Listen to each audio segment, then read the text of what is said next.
2. Données, durée et productivité du travail constante, intensité variable. Si sa productivité augmente, le travail rend dans le même temps plus de produits, mais non plus de valeur. Si son intensité croît, il rend dans le même temps non seulement plus de produits, mais aussi plus de valeur, parce que l'excédent de produits provient alors d'un excédent de travail.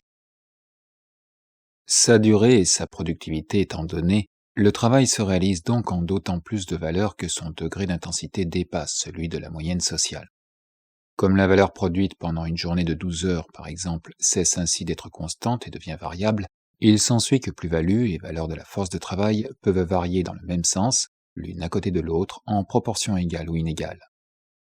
La même journée produit-elle 8 francs au lieu de 6, alors la part de l'ouvrier et celle du capitaliste peuvent évidemment s'élever à la fois de 3 francs à 4.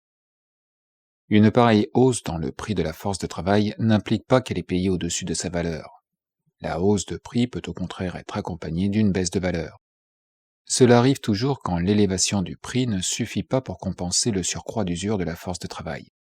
On sait que les seuls changements de productivité qui influent sur la valeur de la force ouvrière sont ceux qui affectent des industries dont les produits entrent dans la consommation ordinaire de l'ouvrier.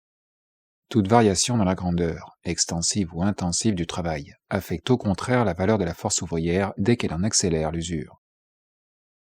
Si le travail atteignait simultanément dans toutes les industries d'un pays le même degré supérieur d'intensité, cela deviendrait désormais le degré d'intensité ordinaire du travail national et cesserait d'entrer en ligne de compte.